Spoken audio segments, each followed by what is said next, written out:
Vail Barrett. I'm here at the 92nd Street Y, and I've come to support the 92nd Street Y and say that I've really enjoyed their programs for many years.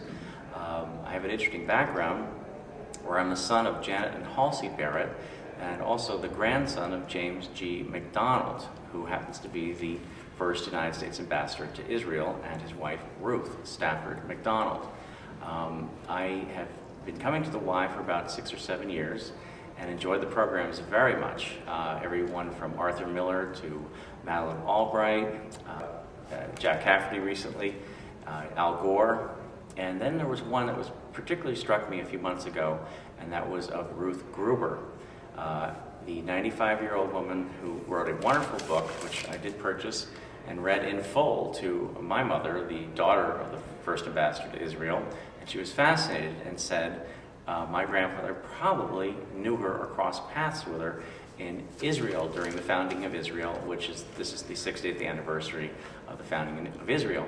So it caught my interest. I'm sorry I didn't meet Ruth Gruber at her lecture, but when I received the flyer to come in and get interviewed if I had something of interest, I did come in, and I was delighted to be part of this and wanted to express my gratitude for the programs that the 92nd Street Y has. I've also just like to read what I feel about the 92nd Street Y, which has meant a lot to me, and I think would have meant very much to what my grandfather years ago was trying to do as far as providing an atmosphere for people and helping them in what they were in dire need of as far as escaping from Germany pre-World War II. The 92nd Street Y means to me it's a haven for intellectual stimulation that provides programs for personal growth, which in turn expands what I call a civilized society.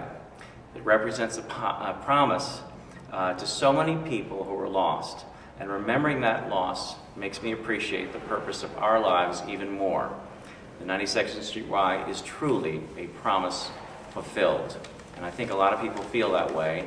And I was very fortunate enough to live till my grandfather was about 76 years old. He died in 1964, and he truly inspired me. I was just getting old enough to ask the right questions, and inspired me to understand different cultures of the world, and especially the plight of refugees then and now. But I'm also very pleased to be part of an institution that expresses great inspiration to a lot of people through its programs, young and old, and it motivates us to fulfill the dream of so many people that never had the chance. And with the generations that are getting older and older now, it's wonderful to have that memory perpetuated by the people that come to the 92nd Street Y. I'm just continuing on with our family background, and very much inspired by the lectures at the 92nd Street Y, and I wanted to include, because of the Ruth Gruber connection, which I believe my grandfather possibly met her in Israel.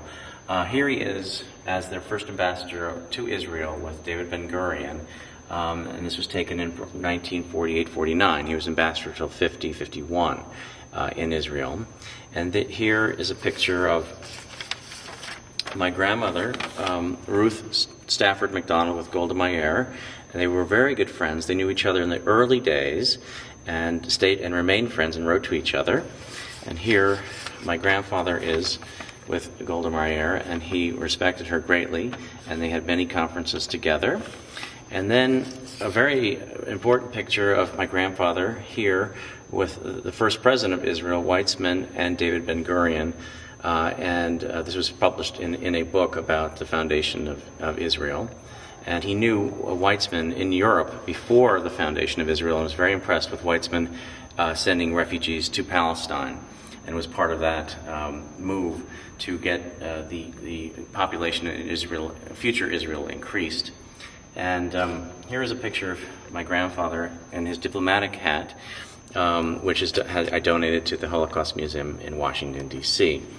And the exciting part is, a few years ago, they put a calendar out about him vis-a-vis of the Holocaust Museum. And here he is. And he did see and know many people. And here he is again with David Ben-Gurion. Here's his official portrait on the roof of the embassy in Israel. And he did and was friends with Franklin Roosevelt and Eleanor Roosevelt. He did have conversations with Albert Einstein, met him in Princeton, I think once or twice. And here he is, again. He did go to the League of Nations in Switzerland, I believe, but even though the United States was not part of that, but he eventually became High Commissioner for German Jewish refugees.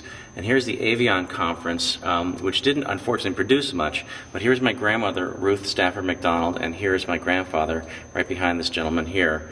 And this picture, I believe, is in the Holocaust Museum in Washington. Here he is. He was an international commentator on radio in New York City, and was also worked for the New York Times, and did comment on world events, you can imagine, leading up to World War II and afterwards. And he did travel the world. He was certainly aware of the rise of Hitler, and did warn people extensively about it. He wrote, here he is, I'm jumping ahead, but at a kibbutz in Israel years later. But in 1935, he wrote a resignation paper resigning from the High Commissioner for Refugees, saying that he is having difficulty having what he wanted done, and he did warn in the letter that the rise of Hitler was going to have repercussions that weren't just a government problem, it was an international and humanitarian problem. And that's why the Holocaust Museum in Washington, D.C. regards him as one of the righteous, or a hero, in light of his historic background. Thank you.